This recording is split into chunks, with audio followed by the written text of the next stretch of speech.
Hello friends, welcome to my YouTube channel the defence academy. आशा करता हूँ आप लोग स्वस्थ होंगे और अपने पढ़ाई में व्यस्त होंगे।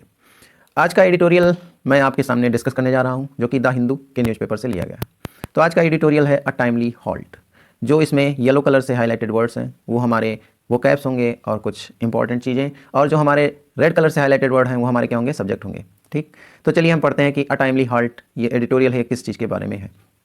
अ टाइमली हॉल्ट मतलब होता है कि एक अच्छे समय पर, ठीक समय पर ठहराव या रुकना।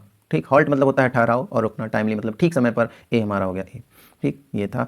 फिर है supreme court must lay down rehabilitation norms for eviction from public spaces. Supreme court ने कहा है कि जो पुनर्वास यानी कि रिहेबिलिटेशन मीन्स होता है पुनर्वास, नॉर्म्स मतलब होता है मानदंड या जो भी आपके क्या होते हैं, गाइडलाइंस होती हैं, मॉडल होते हैं, स्टैंडर्ड्स होते हैं, उनको हम क्या कहते हैं, नॉर्म्स कहते हैं। एविक्शन मतलब होता है निर्वासन, कहीं से बेदखल करना, ऐसे स्थान से जो कि किसी के द्वारा कब्जा कर लिया गया हो, वहाँ से बेदखल करना। ठीक, किसी की प्रॉपर्टी से। सुप्रीम कोर्ट है ले डाउन मतलब होता है हमारा, ले डाउन मीन्स होता है पुट समथिंग डाउन, यानी कि फॉर्मुलेट करना, अनाउंस करना या ऑर्डर देना। ठीक, या बनाना, कोई लॉ बनाना, कुछ भी बनाना या कोई भी चीज़ फॉर्मुलेट करना, उसको अनाउंस करना, उसके लिए आता है ले डाउन, जो कि हमारा फ्रेज है। तो सुप्रीम कोर्ट ने कहा है कि यहाँ पर सुप्रीम कोर्ट ने कहा है, सुप्रीम कोर्ट को पुनर्वास के मानदंडों पर, जो कि किस लिए पुनर्वास पर, कुछ ना कुछ नियम बनाने चाहिए for eviction from public spaces. Public spaces मतलब कि सरकारी स्थानों से, ठीक, सार्वजनिक स्थानों से पुनर् मीन्स इविक्शन मीन्स निकाले हुए, बेदखल हुए लोगों के लिए सुप्रीम कोर्ट को कोई ना कोई मानदंड बनाना चाहिए। ठीक, उनके निर्वासन के लिए, यानी कि उनके पुनर्वास के लिए। रिहेबिलिटेशन मीन्स पुनर्वास होता है, फिर से बसाना होता है। ठीक, तो यहाँ पर जो हमारा सुप्रीम कोर्ट है, हमारा क्या हो जाएगा, यहाँ पे सब्जेक्ट हो जाएगा। और जो हमारा, एक मिनट थोड़ा सा इसको हम सही कर लेते हैं,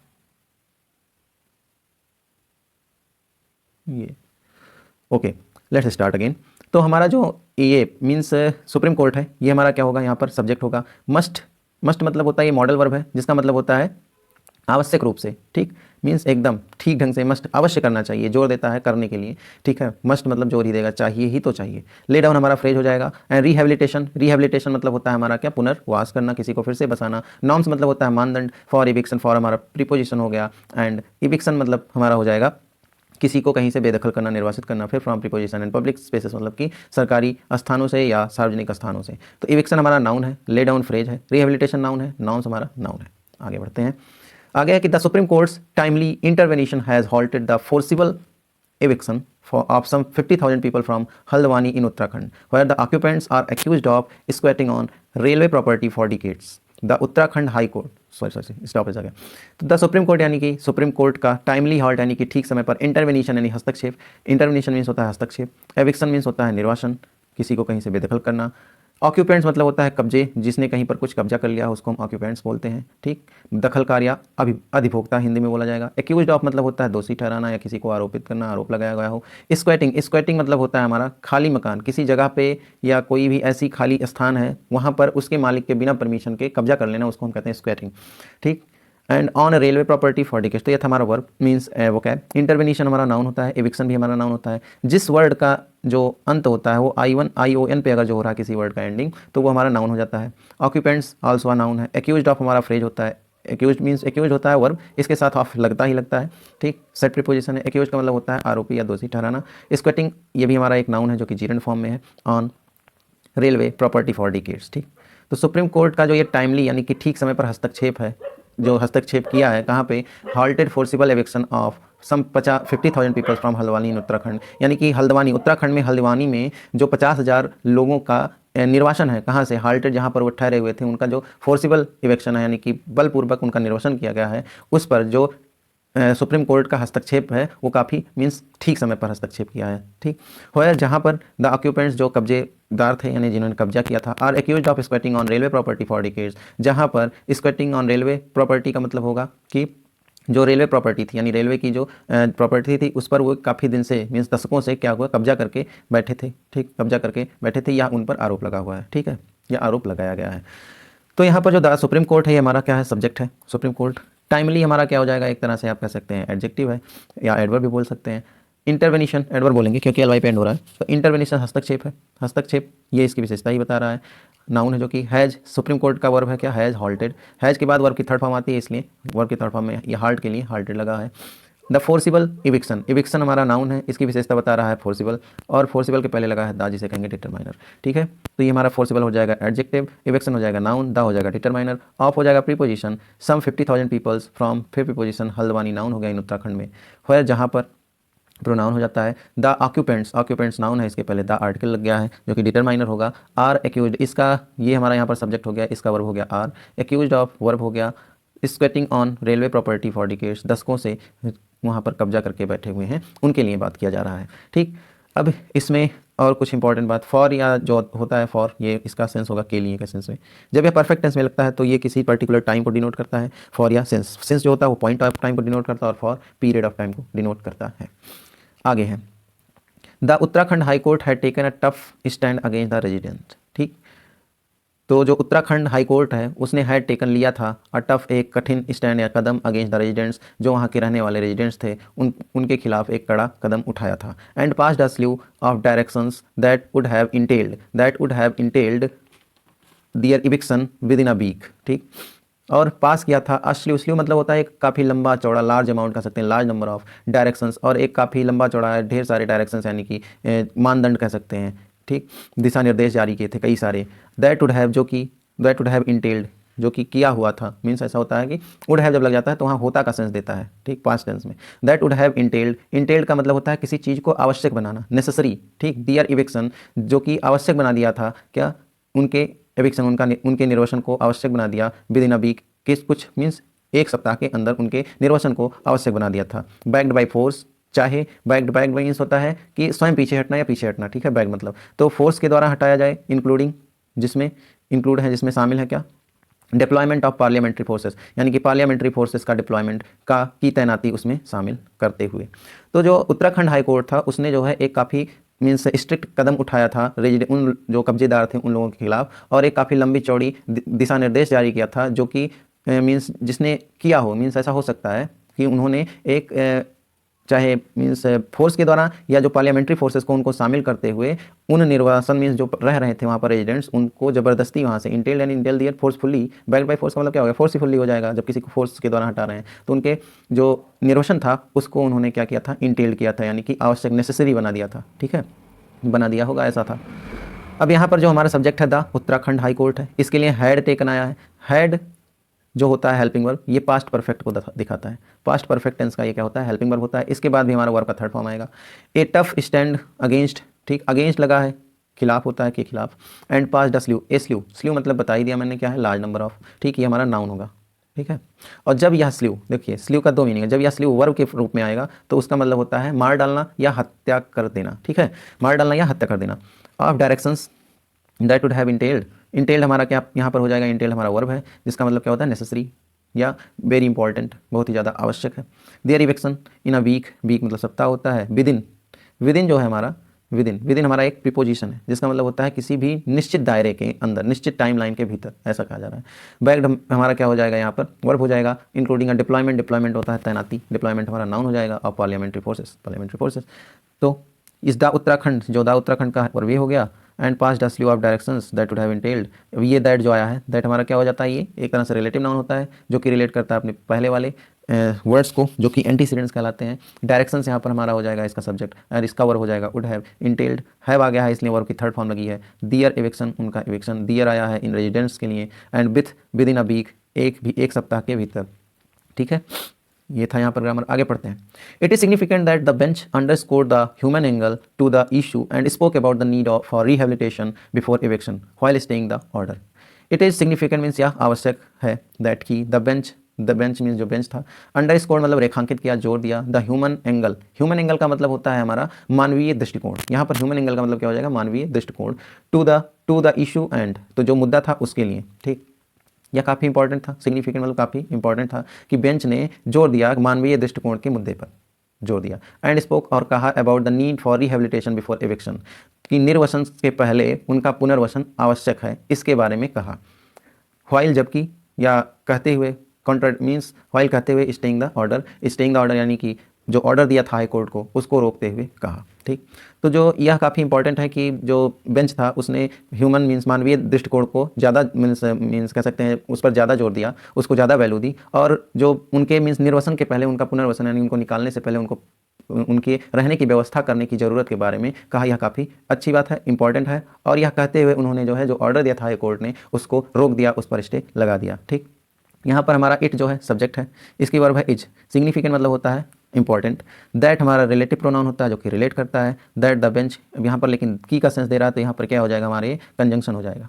ठीक। दैट हमारा क्या हो जाएगा, यहाँ पर प्रीपोजिशन का काम करेगा या कंजंक्शन का काम करेगा, सॉरी प्रीपोजिशन का नहीं। अंडर स्कोर्ड का मतलब होता है रेखांकित करना यानी कि जोर देना। ठीक। अंडर स्कोर्ड हमारा एक क्या हो जाएगा, वर्ब है। ठीक। जो कि रेगुलर वर्ब है। जब किसी वर्ब का, किसी भी वर्ब के बेस फॉर्म का जो सेकंड एंड थर्ड फॉर्म होता है वो ईडी या मीन्स जो second and third form same होंगे तो उन्हें हम रेगुलर वर्ब कहते हैं। अगर नहीं है तो इरेगुलर वर्ब कहते हैं। मोस्टली जब ईडी लगकर बनता है किसी वर्ब का सेकंड फॉर्म या थर्ड फॉर्म तो उसे हम कहते हैं रेगुलर वर्ब। ठीक। उसके बाद में under score the human angle हमारा क्या हो जाएगा, मानवीय दृष्टिकोण कह सकते हैं। फ्रेज है to the issue, the issue, issue के पहले दा लग गया, इसका मतलब जो मुद्दा पहले है इसकी बात कर रहा है इसलिए दा लग गया। दा हमारा डेफिनेट आर्टिकल होता है तो डेफिनेट चीज़ों के पहले लगता है। इशू की बात जो ऊपर की गई है डेफिनेट है इसलिए दा लग गया है। स्पोक यानी बोला। अब ये स्पोक क्या है, देखिए एंड लग गया ना, एंड के पहले एंड क्या करता है, दो ऐसे वाक्यों को जोड़ता है जो कि सेम कॉन्टेक्स्ट में होते हैं। यहाँ भी देखिए, यहाँ भाई V2 आया था अंडर स्कोर, इसलिए एंड के बाद में भी V2 आ गया है।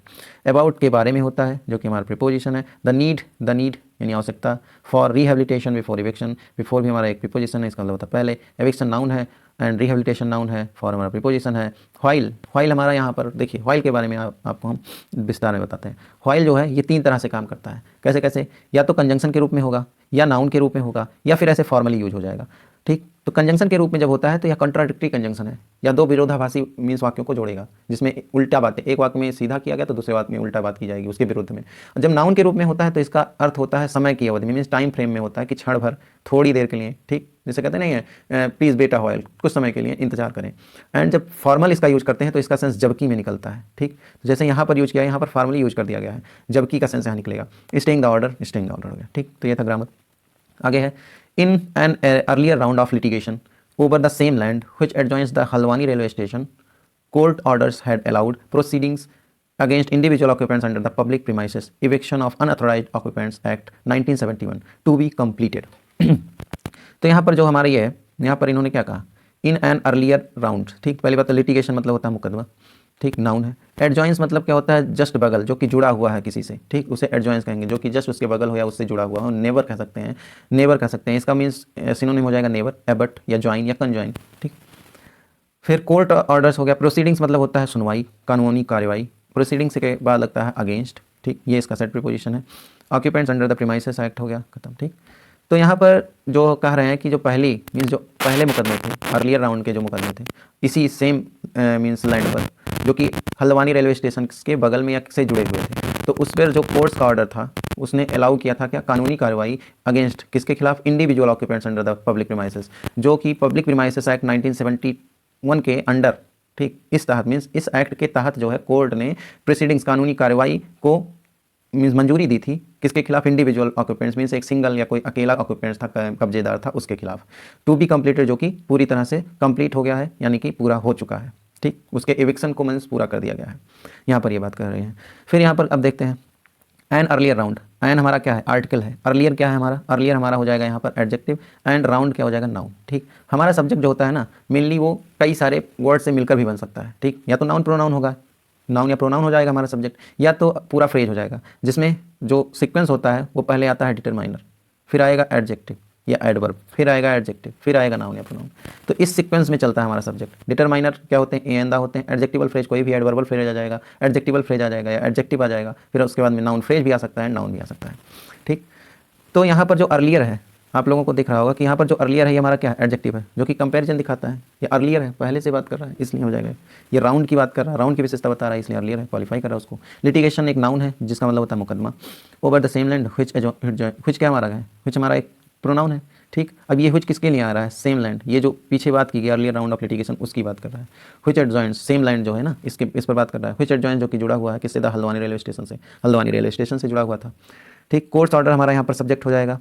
इसके लिए वर्ब आया हैड। अलाउड मतलब कि मीन्स कह सकते हैं अलाउ किया था। ठीक, स्वीकृति दी थी। प्रीसीडिंग्स मतलब होता है, जानते हैं प्रीसीडिंग्स मतलब हो जाएगा हमारा कानूनी कार्रवाई। इसके लिए अगेंस्ट आया है set preposition, individual occupants. Under जब आ जाता है अंडर प्रीपोजिशन है द पब्लिक प्रीमाइसेस एक्ट 1971, जो पब्लिक प्रीमाइसेस एक्ट 1971। और ये एक्ट किसके बारे में है, ये बता रहा है इविक्शन ऑफ अनऑथराइज्ड ऑक्यूपेंट्स, जो कि अनऑथराइज्ड जो कब्जेदार हैं, ठीक है, गैर कह सकते हैं गैर कब्जेदार, उनके निर्वसन की बात है इस एक्ट में। ठीक, टू बी कंप्लीटेड किया जा चुका है, कंप्लीटेड।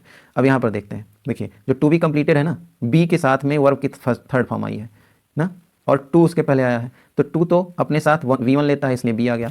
फिर उसके बाद में वर्ब की थर्ड फॉर्म आ गई, इसका मतलब क्या है, ये पैसिव फॉर्म है। ठीक, यानी कि किसी के द्वारा इसको पूरा किया गया है, खुद से नहीं पूरा हुआ, किसी के द्वारा पूरा किया गया। ठीक, ये इतना था। फिर दिस टाइम, इस समय भी, यहाँ इस समय टू का मतलब होता है भी। टू हमारा एक एडवर्ब होता है, ठीक, जिसके कई सारे मतलब होते हैं। कहीं कहीं इसका मतलब होता है अत्यधिक, बहुत ज़्यादा, या कहीं कहीं इसका निगेटिव सेंस भी निकलता है, और कहीं कहीं इसका मतलब होता है भी, ऑल्सो का भी सेंस देता है। ठीक, या यानी कि दिस टाइम, इस समय भी, to, it was on a PIL that the High Court had passed its order. ठीक, it was on a PIL, या एक PIL पर था, दैट कि द हाई कोर्ट, दैट या PIL के लिए आया है दैट जो कि the High Court had passed its order, जिसकी बिना पर हाई कोर्ट ने अपने जो आदेश था उसको पास किया था। ठीक है, उसको आदेशित किया था। इट हमारा यहाँ पर सब्जेक्ट हो गया, टू हमारा एडवर्ब हो गया, एंड ऑन हमारा प्रीपोजिशन हो गया, अब PIL नाउन हो गया। ये आर्टिकल है, दैट हमारा रिलेटिव प्रोनाउन है, उससे पहले वाले को ये डिनोट करेगा। एंड द हाई कोर्ट हमारा सब्जेक्ट हो गया, हैड इसका वर्ब हो गया, पास्ट, इस हैड के बाद वर्ब की थर्ड फॉर्म आती है, इसलिए पास्ट आया है। इट्स ऑर्डर, इट्स आया है हाई कोर्ट के लिए, एंड ऑर्डर्स नाउन हो गया। आगे है the high courts detail judgment. High courts detail judgment यानी कि जो हाई कोर्ट का मीन्स डिटेल जो न्याय था या जजमेंट था उसकी बात कर रहा है। सोच दिखाता है दैट कि द रेजिडेंट्स क्लेम, जो रेजिडेंट्स क्लेम है यानी कि जो वहाँ के रहने वाले थे उनका जो दावा है, इज ट्रेसेबल। ठीक, वो क्या है, वो ट्रेसेबल है। ट्रेसेबल का मतलब क्या हो जाएगा, ट्रेसेबल मतलब हो जाएगा एबल टू फाइंड और डिस्कवर। ठीक, जो कि डिस्कवर किया, खोजा जा सकता है या उसको चेक किया जा सकता है। ठीक, क्लेम्स टू ट्रेसेबल होता है। टू अ 1907 यानी कि 1907 ऑफिस मेमोरेंडम, किसमें ट्रेसेबल है, किसमें, टू अ 1907 के जो ऑफिस था यानी कि जो ऑफिस था उनका कार्यालय, मेमोरेंडम था। मेमोरेंडम मतलब होता है रिकॉर्ड, कॉन्ट्रैक्ट, जिसमें या एग्रीमेंट में ढूंढा जा सकता है या डिस्कवर किया जा सकता है। दैट से जो कि कहता है the area be managed under rules pertaining to nazul land. ठीक, पर्टेनिंग मतलब होता है संबंधित, नॉजल लैंड, नॉजल लैंड क्या होता है, एक ऐसा लैंड, ठीक, जिस पर जो कि गवर्नमेंट लैंड हो और जो नॉन एग्रीकल्चर लैंड हो, जैसे कि बिल्डिंग हो गया, रोड हो गया, मार्केट हो गया, या ऐसे जो भी लैंड है जहाँ पर ये सारी चीज़ें हैं उसको हम कहते हैं नॉजल लैंड। ठीक, जो कि क्या कहता है कि जो भी एरिया नॉजल लैंड का जो से संबंधित है वो जो है, इस एक्ट में यही कहा गया है कि जो भी एरिया है जो कि नॉजल लैंड है उसको इस रूल के द्वारा मैनेज किया जाएगा। ठीक है, तो यहाँ पर कह रहा है कि जो हाई कोर्ट था उसका जजमेंट यह दिखाता है कि जो रेजिडेंट्स ने क्लेम किया है, जो दावा किया है कि वो उन्हीं लोगों को बिलोंग करता है, तो वो क्या है, खोज यानी कि ट्रेसेबल है। ट्रेसेबल है यानी कि जो कि खोजा जा सकता है। किस में खोजा जा सकता है, जो 1907 का उनका कार्य मीन्स ऑफिस मेमोरेंडम है उसमें खोजा जा सकता है। और यह मेमोरेंडम क्या बताता है कि जो भी एरिया है, यह जो रूल आया है इस रूल के अंदर यानी कि 1907 जो कि मेमोरेंडम है, इस रूल के से यह रूल जो है किससे संबंधित है, नॉजल लैंड से संबंधित है। और इसी रूल के तहत यह जो एरिया है, जो भी सर्टेन एरिया है वो मैनेज किया जा सकता है। ठीक है, मैनेज करता है। फिर अब यहाँ पर देख लेते हैं हमारा ग्रामर। ठीक है, तो the high courts detail judgment हमारा यहाँ पर पूरा कंप्लीट हो गया सब्जेक्ट। द है डिटरमाइनर, हाई कोर्ट हमारा नाउन है। ठीक है, देखिए तुरंत द के बाद आ गया ना हाई कोर्ट्स, तो हमारा इसके पहले कोई ऐसा तो आया नहीं है। ठीक, एडजेक्टिवल फ्रेज, अब यहाँ पर आपको एक अच्छा उदाहरण मिलेगा एडजेक्टिवल फ्रेज का। ठीक, देखिए द तो हमारा हो गया डिटरमाइनर और जजमेंट हो गया नाउन, इसके पहले क्या आ गया, हाई कोर्ट्स डिटेल्ड। ठीक, हाई कोर्ट का डिटेल्ड, यहाँ पर अपॉस्ट्रॉफी एस लग गया है, यानी कि ये जो हाई कोर्ट का है उसका जो डिटेल है यानी कि पूरी तरह से एकदम फैला हुआ, ठीक है, ब्रॉड कह सकते हैं जजमेंट, इसलिए तो इसको हम क्या कह देंगे, एडजेक्टिवल फ्रेज, क्योंकि ये इसकी विशेषता बता रहा है जजमेंट की, कि डिटेल जजमेंट है, किसका है, हाई कोर्ट्स का, इसलिए हो गया। ठीक, सोच दिखाता है, अब ये सिंगुलर वर्ब है हमारा द हाई कोर्ट, इसलिए यहाँ पर सोच लग गया है। That relative pronoun the residents, जब कोई ऐसा नाउन होता है जो कि अपने आप में प्लूरल होता है तो उसमें अपॉस्ट्रॉफी एस लगाने के लिए, जैसे यहाँ पर रेजिडेंट लिखा है, एस के बाद में कॉमा लगा देते हैं। ठीक, इसका मतलब अपॉस्ट्रॉफी एस यहाँ पर होता है। क्लेम दावा है, इज ट्रेसेबल है, अभी क्योंकि ये भी सिंगुलर है इसलिए इज आया है, सिंगुलर वर्ब आया है। दैट फिर हमारा क्या यहाँ पर है, रिलेटिव प्रोनाउन, जो कि मेमोरेंडम 1907 मेमोरेंडम को दिखा रहा है, और क्या है हमारा सिंगुलर है इसलिए सेज आया है।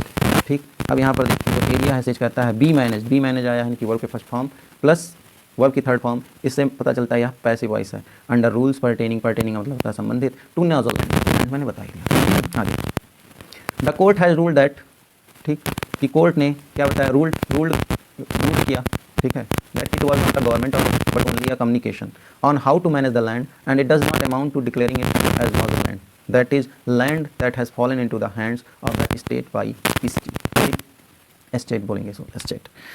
अब यहाँ पर कह रहा है कि द कोड था, ठीक, पहले हम मीनिंग जान लेते हैं। रूल्ड हमारा क्या होता है? रूल्ड मतलब होता है, या एक होता है मीनिंग इसका कि किसी भी देश या जनता शासन कर लेना, ठीक। एक होता है कि औपचारिक रूप से निर्णय लेना, जो वर्ब है बेसिकली, और इसका दो मीनिंग है। एक तो होता है किसी पर आप शासन करें तो रूल लगाते हैं, एक होता है औपचारिक रूप से कोई आप निर्णय दे रहे हैं, ठीक, ऑफिशियली निर्णय दे रहे हैं तो उसके लिए रूल लगाते हैं, ठीक। तो जो कोर्ट है यानी कि द कोर्ट, सुप्रीम कोर्ट की बात कर रही है, उसने क्या किया है? निर्णय दिया है दैट की it was not a government order, यह कोई सरकारी आदेश नहीं है, बट ओनली अ कम्युनिकेशन, बल्कि एक क्या है? बातचीत है। कम्युनिकेशन मतलब क्या है? हम आपसे कुछ कहें, आप हमसे कुछ कहें, बातचीत, एक दूसरे के बीच के संबंध को बढ़ाने के लिए बातचीत करते हैं, कम्युनिकेशन संप्रेषण है। ऑन हाउ, किस पर, कैसा संप्रेषण है? On how to manage the land, कि कैसे इस लैंड को मैनेज किया जाए, ठीक, जिससे कि आपको भी ना परेशानी हो और सरकार को भी परेशानी ना हो। And it does not amount to declaring it as a nazul land, और यह जो कम्युनिकेशन है, इट आया है कम्युनिकेशन के लिए, और यह जो कम्युनिकेशन है यह किसी भी प्रकार की राशि नहीं है। कैसी राशि? Declaring it as a nazul land, कि जो इसे नॉजल लैंड डिक्लेयर करने की, ठीक। दैट इज, जो कि है, या अब ये दैट इज किसके लिए आया है? नॉजल लैंड के लिए आया है। दैट इज, जो कि है, land that has fallen into the hands of the state by state, जो कि सरकार के हाथ में आ गई, किसके द्वारा? By state. स्टेट जो हमारा होता है, स्टेट जो होता है, ये इसका मीन्स होता है कि कोई ऐसी भूमि जो काफ़ी लंबे समय से किसी के द्वारा, मीन्स उस पर जो उसका जो वंशज है, ऐसा कह सकते हैं कि जो उसका वारिस है, जब नहीं रहता हो किसी ज़मीन का वारिस, तो वह जो है सरकार के अंदर चली जाती है, सरकार मीन्स वो सरकारी संपत्ति बन जाती है। तो ऐसी स्थिति में यह जो ज़मीन थी, हो सकता है कि पहले किसी की रही हो, लेकिन काफ़ी लंबे समय से इसका वारिस सामने नहीं आया, तो यह सरकारी ज़मीन हो गया। तो यही कह रहा है कि यह जो ज़मीन थी, जिसको नॉजल लैंड अब बताया जा रहा है, यह सरकार के यानी कि इस राज्य के अंदर कैसे आ गई? बाय स्टेट, इसी के द्वारा जो है, मीन्स यहाँ पर वंशज इस ज़मीन का वारिस ना होने के कारण यह सरकारी बन गया, ठीक। यहाँ पर ये बता रहे हैं। तो कोर्ट ने कहा कि यह कोई सरकारी आदेश नहीं है, ठीक, यह एक तरह से बातचीत है कि कैसे इस ज़मीन को मैनेज किया जाए, और यह बिल्कुल किसी भी तरह की राशि नहीं है, या किसी तरह का यह कह सकते हैं फ़ायदा नहीं है कि इसको नॉजल लैंड घोषित किया जाए, ठीक। और यह जो ज़मीन है यह पूरी तरह से सरकार के अंदर तभी आई जब इसका कोई वारिस नहीं मिला, ठीक। फिर द कोर्ट हमारा हो गया सब्जेक्ट, यहाँ इसका वर्ब हो जाएगा हैज़। इसके बाद रूल्ड आया है, जो कि वर्ब की थर्ड फॉर्म है। दैट आया है रिलेटेड के लिए, रिलेशन के लिए। दैट की it was not a government order, यह गवर्नमेंट ऑर्डर नहीं है, but only a communication. But only, but हमारा कंजंक्शन हो जाता है, दो वर्ड्स को जोड़ता है। ये भी इसमें रहता है कि इसके पहले वाला जो सेंटेंस होगा वो दूसरे सेंस में या नेगेटिव सेंस में होगा, तो इसके बाद वाला पॉजिटिव सेंस में होगा, और इसके बाद वाला जो नेगेटिव सेंस में है तो उसके पहले वाला पॉजिटिव सेंस में होगा, ठीक। ऑन हाउ टू मैनेज, कैसे, हाउ मीन्स हमारा हो जाएगा question word. To manage infinitive हो गया। The land, and it does not, it हो गया कम्युनिकेशन के लिए। डज नॉट है अमाउंट टू मतलब होता है राशि, जो कि प्रेज हो जाएगा। अमाउंट के बाद टू ही आता है। डिक्लेयरिंग, अब देखिए आमतौर पे जो होता है हमारा, आमतौर पे टू के बाद वर्ब की फर्स्ट फॉर्म आती है, लेकिन यहाँ पर टू के बाद वर्ब की फर्स्ट फॉर्म में आईएनजी आ गया है। इसका यही मतलब है कि जो टू आया है ये वर्ब के लिए नहीं आया है, ये अमाउंट टू के लिए आया है, यानी कि ये पूरा कंबाइंड फ्रेज है। और जब कभी किसी फ्रेज के बाद में आप डायरेक्ट वर्ब लगा देंगे तो गलत हो जाएगा, इसीलिए उस वर्ब का जीरेंट फॉर्म लिख देते हैं, जो कि नाउन बन जाता है, ठीक। It as nazul land, that is land. That, अब ये दैट आया है इस लैंड के लिए, नॉजल लैंड के लिए रिलेट कर रहा है। नॉजल लैंड एक है इसलिए इज आया है। लैंड दैट हैज़ फॉलन, अब ये जो लैंड है ये अकेला है, अकेले लैंड की बात कर रहे हैं, इसलिए भी यहाँ सिंगुलर वर्ब लग गया है। हैज़ के बाद वर्ब की third form fallen, fail, fallen आया है। Into the hands of the state, राज्य के हाथ में आया है, किसके द्वारा? इस स्टेट के द्वारा, ठीक। As one of the nazul rules, जैसा कि एक one of the nazul rules में से एक है, that there can not be sale और लीज द कोर्ट, ठीक, कि किसी भी तरह का सेल यानी कि बिकाऊ या फिर उसको पट्टे पर नहीं दिया जा सकता। The court rejected all claims, court ने यानी कि जो अदालत है उसने रिजेक्ट कर दिया है सभी दावे मेड बाय ऑक्यूपेंट्स, जो वहाँ के ऑक्यूपेंट यानी कि जो कब्जेदार हैं उनके द्वारा जो बनाया गया था या दावा किया गया था, बेस्ड ऑन किसके आधार पे? Purported documents for lease, sale and in some cases purchase through options. Purported मतलब होता है हमारा कि जो कि क्या हो, परपोर्टेड होता है कि एक तरह से फर्जी कह सकते हैं, फोल्ड, जो कि गढ़ा गया हो, ठीक है, जो किसी के द्वारा फोल्ड किया गया हो, यानी कि बस यूँ ही बना दिया गया हो, ठीक है, तो वो परपोर्टेड होता है। परपोर्टेड डॉक्यूमेंट्स के लिए, डॉक्यूमेंट्स के आधार पर उन्होंने जो है, जो कि लीज के लिए हैं, कैसे डॉक्यूमेंट, जो लीज वाले डॉक्यूमेंट हैं या फिर कोई सेल के फर्जी डॉक्यूमेंट है, और कुछ केसेस में ऑक्शंस यानी कि नीलामी के भी डॉक्यूमेंट्स हैं, उस आधार पर जो ऑक्यूपेंट्स ने दावा किया कि ये ज़मीन उनकी है, इन सभी दावों को या जो भी ये दावे किए गए इन सबको कोर्ट ने रिजेक्ट कर दिया है, ठीक। क्योंकि नॉजल रूल्स में से एक रूल ऐसा है कि ऐसी ज़मीनों को कोई भी सेल या पट्टे पर नहीं दे सकता है, ठीक। अब एज यहाँ पर जो आया है ये हमारा स्टार्ट कर रहा सेंटेंस, इसका मतलब होता है जैसा कि, जैसे कि, या लाइक एज यूज कर सकते हैं, ठीक। One of the nozzle rules हमारा सब्जेक्ट हो गया, इसका हो जाएगा इज। जब कभी वन ऑफ द लगता है तो उसके बाद जो नाउन या प्रोनाउन आएगा वो तो प्लूरल होगा, लेकिन उसके साथ जो वर्ब आएगी वो हमारा क्या हो जाएगा, सिंगुलर हो जाएगा। ठीक, इससे कई सारे क्वेश्चन एग्जाम में आते हैं, इस सिंगल रूल पर कई सारे एग्जामों में कई सारे क्वेश्चन आते हैं। ठीक, उसके बाद में इसीलिए यहाँ पर देखिए इज लगा है, फिर दैट जब कभी, अब देखिए एक चीज़ और मिल गया आपको, ये तो आपको अभी मैंने बता दी कि वन ऑफ द आएगा तो उसके बाद प्लूरल नाउन और फिर क्या आएगा, सिंगुलर वर्ब। लेकिन जब कभी उसके बीच में, जैसे ही उसके बीच में रिलेटिव प्रोनाउन आएगा तो उसके बाद जो भी, हाँ उसके बाद जो भी हमारा क्या आएगा, वर्ब आएगा या कोई भी जेंडर आएगा वो हमारा प्लूरल बन जाएगा। और जब वो रिलेटिव प्रोनाउन नहीं आ रहता है तब तक सभी चीज़ सिमिलर रहेंगे सिवाय नाउन प्रोनाउन के, उसके बाद जो आएगा वन ऑफ द के बाद। ठीक, फिर क्या है यहाँ पर, द कोर्ट हमारा सब्जेक्ट हो गया, रिजेक्टेड इसका वर्ब हो गया, all claims made by occupants, made by आया है बनाया गया यानी किया गया, बेस्ड ऑन के आधार पर, परपोर्टेड मैंने बता ही दे, भी वर्ब है, डॉक्यूमेंट्स ऑफ और लीज, लीज के लिए, सेल के लिए, एंड इन सम केसेस और कुछ मीन्स केसेस में, कुछ मामलों में परचेज थ्रू ऑक्शंस। थ्रू क्या होता है, जब कोई भी चीज़ किसी में से गुजर जाए। ठीक, आप एग्ज़ाम देकर पास हो जाएं पूरे सिस्टम से तो आपने क्या किया, यू गोइंग थ्रू सिस्टम, यानी कि आपने सिस्टम के अंदर से पूरा उसको क्रॉस करते हुए एग्जाम को पास किया। ठीक, तो वहाँ पर थ्रू लग जाता है, ये कंजंक्शन है, प्रीपोजिशन है। आगे, conflicts between occupants of public land and the state that wants to reclaim the land are never ending saga in the country. Conflicts मतलब विवाद होता है, सैगा मतलब कथा होता है, रिक्लेम मतलब पुनः दावा करना होता है। सैगा मतलब हो जाएगा कथा कह सकते हैं या कहानी कह सकते हैं। ठीक, तो जो कॉन्फ्लिक्ट्स यानी कि जो विवाद है किसके किसके बीच में, between occupants of public land, जो वहाँ के कह सकते हैं ऑक्यूपेंट्स हैं, किसके, सरकारी ज़मीन कह लें या सार्वजनिक ज़मीन कह लें, उनके, एंड द स्टेट और राज्य के बीच का जो कॉन्फ्लिक्ट्स है।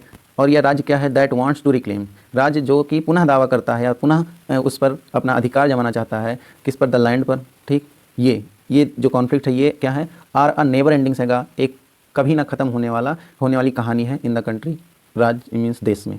ठीक, तो कन्फ्लिक्ट्स हमारा क्या हो जाएगा, यहाँ पर सब्जेक्ट हो जाएगा। अब ये कन्फ्लिक्ट्स है between occupants and the state. ठीक है, तो इन दोनों के बीच में है कन्फ्लिक्ट्स। ठीक, तो ये बता रहा है इसकी विशेषता, तो इसको कह सकते हैं adjectival phrase, adjectival clause. That wants to, जो कि चाहता है। अब ये दैट आया है क्या, रिलेटिव प्रोनाउन, ये अपने से पहले वाले वर्ड से डिनोट करता है, यानी कि एंटीसीडेंट से। तो यहाँ पर द स्टेट सिंगुलर है इसलिए यहाँ पर सिंगुलर वर्ब आ गया है। टू के बाद हमेशा वर्ब की फर्स्ट फॉर्म आती है इसलिए टू के बाद रिक्लेम आया है, द लैंड इसका ऑब्जेक्ट हो गया। इसके बाद में इस कॉन्फ्लिक्ट्स का जो हमारा वर्ब है वो आर है। ठीक, और नेवर एंडिंग ये हमारा हो जाएगा आर्टिकल यानी कि डिटरमाइनर, नेवर एंडिंग कभी ना खत्म होने वाला, एक कंपाउंड नाउन हो जाएगा, सैगा कहानी, इन द कंट्री, राज्य मीन्स कंट्री यानी देश में। फिर आगे है अ शॉर्टेज ऑफ हाउसिंग। ठीक, यानी कि जो घर का यानी कि बसाने का जो कमी है, किसी को घर देना या किसी को बसाने का मतलब हो गया हाउसिंग की जो शॉर्टेज है, कमी है, एज वेल एज के साथ साथ इनएडिक्वेट recognition of right shelter. इनएडिक्वेट recognition यानी कि अपर्याप्त, यानी कि अपर्याप्त जो रिकग्निशन है किसका, सही शेल्टर देना, सही ठहराव देने का, वो मीन्स। ठीक, इन सब का मतलब क्या है, means that large masses of people encroaches on vacant land, कि एक बड़ी मात्रा में लोग जो है खाली स्थानों पर क्या करते हैं, अतिक्रमण करते हैं। B it on the bed of water bodies और गवर्नमेंट प्रॉपर्टीज, चाहे वह किसी भी जो वाटर बॉडी है उसके बेड पे हो यानी कि उसके तल में हो, या गवर्नमेंट प्रॉपर्टी हो या कोई सरकारी संपत्ति हो। ठीक, तो उस पर लोग क्या करते हैं, काफ़ी बड़ी मात्रा में खाली स्थानों पर क्या कर देते हैं, अतिक्रमण कर लेते हैं। ठीक, इसलिए जो है ये हाउसिंग की शॉर्टेज हो रही है और अपर्याप्त मात्रा में जो है सही लोगों को सही ठहराव या सही हाउस नहीं मिल रहा है। ठीक है, यहाँ पर ये बात की जा रही है। अब देखिए आ शॉर्टेज ऑफ हाउसिंग। ठीक, ए शॉर्टेज ऑफ हाउसिंग हो गया हमारा पूरा noun mean subject. As well as हमारा क्या हो जाता है, कंजंक्शन होता है। ठीक, के साथ साथ इसका सेंस होता है। इनएडिक्वेट रिकग्निशन ये हमारा हो गया राइट टू शेल्टर, ये हमारा आर्टिकल हो गया। शॉर्टेज हो जाएगा हमारा नाउन ऑफ हाउसिंग, हाउसिंग का ऑफ के बाद आया हाउस इसलिए आईएनजी फॉर्म आया है, ये भी पूरा नाउन हो गया। एज वेल एज हो गया। इनएडिक्वेट मतलब अपर्याप्त मात्रा में रिकग्निशन जो मिलता है, रिकग्निशन किया जाता है। ऑफ द हमारा डिटरमाइनर हो गया, राइट होने सही हो गया। टू शेल्टर, शेल्टर टू के बाद फिर शेल्टर आ गया है। ठीक, एज वेल एज भी अपने साथ पैरेलल पर काम करता है। ठीक, ये भी आप ध्यान रखिएगा। अब इन सब का मीन्स है इसका, यानी ये पूरा सब्जेक्ट हो गया, इसका वर्ब हो गया मीन्स। अब यहाँ पर दैट आ गया है, अब इन सबको कनेक्ट करेगा दैट कि लार्ज मासेस, इसका जो मतलब है इसके लिए बात कर रहा है, लार्ज मासेस हो गया। देखिए मास हमारा क्या होता है, एक बहुत बड़ा ग्रुप, ठीक, झुंड कह सकते हैं, उसका प्लूरल बनाएंगे तो क्या हो जाएगा, मासेस। ठीक, जब इसी लार्ज के पहले ए लग जाता तो यहाँ पर मास हो जाता केवल, क्योंकि ए लग गया तो यानी सिंगल की बात करने लगा। लार्ज जब विदाउट ए है तो उसके बाद मासेस लगेगा। और पीपल इंक्रोच हो जाएगा, इंक्रोच। अब ये लार्ज मास का वर्ब हो जाएगा इंक्रोच। इंक्रोच के बाद सेट प्रीपोजिशन ऑन लगता है, वैकेंट मतलब खाली या स्लैंड स्थानों पे। अब देखिए सबसे इंपॉर्टेंट बात यहाँ पर है, छिपी हुई है। जब कभी आपको इस तरह से दिखे B it on the bed, यानी कि इन्वर्जन आ जाए कामा के बाद, तो इसका मतलब हो जाता है चाहे ये चाहे वो, क्योंकि यहाँ पर देखिए और भी आया, यानी कि यहाँ से ये वेदर का सेंस देता है, वेदर का सेंस, वेदर नहीं वेदर का सेंस देता है, चाहे ये चाहे वो। ठीक, आगे this often leads to attempt to evict, ठीक, दिस ऑफन या अक्सर लीड्स यानी नेतृत्व करता है टू अटेम्प्ट यानी कि प्रयत्न करने का, टू एविक्ट यानी कि एविक्ट मतलब क्या होता है, हथियाना या फिर किसी पर ज़बरदस्ती कब्जा करना। एविक्ट मीन्स सॉरी एविक्ट मतलब होता है निर्वासन यानी कि किसी को कहीं से ज़बरदस्ती निकालना। द ऑक्यूपेंट जो वहाँ के ऑक्यूपेंट्स होते हैं यानी कि जो कब्जेदार होते हैं, एंड स्पेंस लिटिगेशन, और स्पेंस करता है लिटिगेशन यानी कि हमारे जो लिटिगेशन होते हैं यानी कि मुकदमे, ठीक है, उसको क्या करता है, स्पैन करता है। स्पैन मतलब होता है हमारा गिव राइज टू यानी कि ब्रिंग अबाउट टू यानी किसी को जन्म देना, ठीक, मुकदमों को जन्म देता है, ठीक।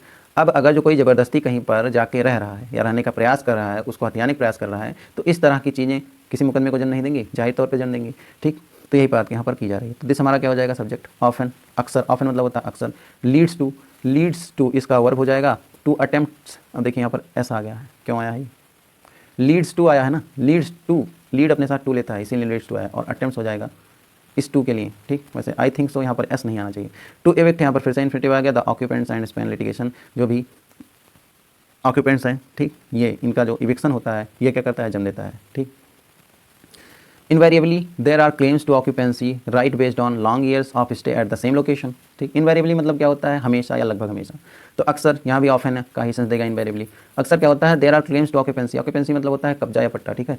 तो कई सारे देर आर क्लेम, अक्सर क्या होता है कि दावे आते हैं या होते हैं क्लेम्स किस पे, ऑक्यूपेंसी राइट्स यानी कब्जे के अधिकार पे, बेस्ड ऑन किसके आधार पर, long years of stay at the same location, की एक ही स्थान पर कई सालों, ठीक है, लॉन्ग ईयर यानी कई सालों के ठहराव के आधार पर यह दावा किया जाता है कि यह उनका क्या है, कब्जे का अधिकार है, ठीक है। यह अक्सर देखा जाता है, इस तरह के केसेस सामने आते हैं। इनवेरिएबली हमारा क्या हो जाएगा, एडवर्ब हो जाएगा। And there are claims, claims हमारा वर्ब हो गया, ठीक, वर्ब नहीं सब्जेक्ट हो गया, और इसका वर्ब हो जाएगा are. To the same location या किसी लोकेशन को डिनोट कर रहा है इसलिए टू आ गया है, ठीक, खत्म। आगे है there are court judgments that stress rehabilitation measures and consultations with the oustees before eviction, ठीक। देयर आर कोर्ट जजमेंट्स, ठीक, दैट स्ट्रेस, तो कुछ है ऐसे अदालतों के फैसले हैं, ठीक, जो कि स्ट्रेस यानी कि दबाव डालते हैं या इम्पोज करते हैं, रिहेबिलिटेशन यानी पुनर्वास, मेजर्स यानी कि पुनर्वास के मामलों को, एंड कंसल्टेशंस और बातचीत को, विद द आउस्टीज बिफोर इविक्शन।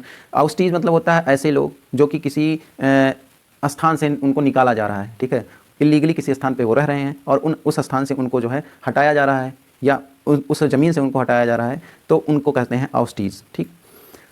तो उन लोगों से कोर्ट का जजमेंट यह है ना कि अगर जो कहीं किसी को आप किसी ज़मीन से या किसी के घर से आप निकाल रहे हैं, ठीक, जो कि निर्वासित हो रहे हैं, तो उनको निकालने से पहले, ठीक है, उनके पुनर्वास के जो मेजर्स हैं उसको उस पर जोर देना चाहिए, एंड उनसे बातचीत कर लेना चाहिए, फिर उनको निकालना चाहिए, ठीक। तो ये कोर्ट का जजमेंट था। फिर यहाँ पर जो हमारा सब्जेक्ट है वो कोर्ट जजमेंट्स है, इसके लिए जो वर्ब आया है वो आर आया है। दैट रिलेट कर रहा है कोर्ट्स के जजमेंट को। स्ट्रेस, ठीक, इसके लिए ही आया है, इसका ही वर्ब है स्ट्रेस भी।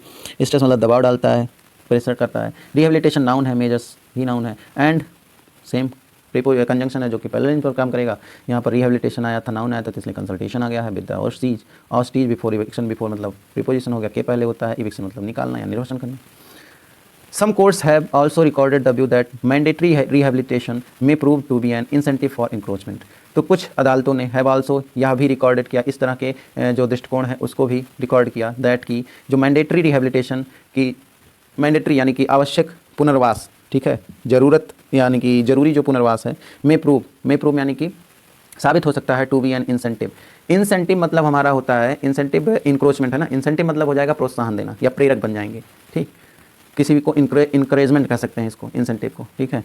बी एन इंसेंटिव, इंसेंटिव हमारा नाउन है, be an incentive for encroachment, तो अतिक्रमण के लिए एक तरह से यह प्रेरक बन जाएंगे, प्रेरणादायक बन जाएंगे। तो कई सारे कोर्ट्स का यह मानना भी है, उन्होंने यहाँ रिकॉर्ड भी किया इस तरह के दृष्टिकोण को देखते हुए कि अगर जो जरूरी से किसी को जरूरी पुनर्वास दे रहे हैं आप, तो यह एक तरह से क्या हो जाएगा, यह अतिक्रमण के लिए प्रोत्साहन का काम करेगा या प्रोत्साहन साबित हो जाएगा। जाहिर सी बात है, अगर जो आप कहीं पर रह रहे हैं, मान लीजिए आप 5-6 साल से किसी सरकारी ज़मीन पर कब्जा करके रह रहे हैं, फिर आपको सरकार क्या करे कि आपको वहाँ से निकाले और कहीं दूसरी जगह आपको आवाज़ दे दे, तो इस तरह से लोग क्या करेंगे, बहुत सारे लोग हैं कि कब्जा कर लेंगे, फिर ले लेंगे कि सरकार अरे आप तो देगी ही, तो एक तरह से ये क्या हो जाएगा, वायलेशन हो जाएगा लॉ का। यही सारी चीज़ें किसी कोर्ट ने कहा, ठीक, कुछ कोर्ट्स ने यह सोचा।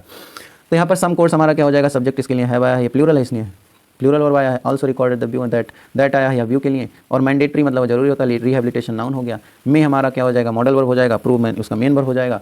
टू बी एन, ठीक, टू के बाद वर्ब के फर्स्ट फॉर्म नहीं चाहिए इसलिए वर्ब आना चाहिए, और बी आ गया है इसी वजह से। एन हमारा आर्टिकल हो गया। इंसेंटिव एन आता है जब अब कभी वॉवल साउंड होता है तो उसके पहले एन आता है, तो यहाँ पर इन आया है, वॉवल साउंड है इसलिए एन आ गया है। फॉर इंक्रोचमेंट, इंक्रोचमेंट हमारा नाउन हो गया, फॉर के बाद नाउन आएगा इसलिए नाउन आ गया।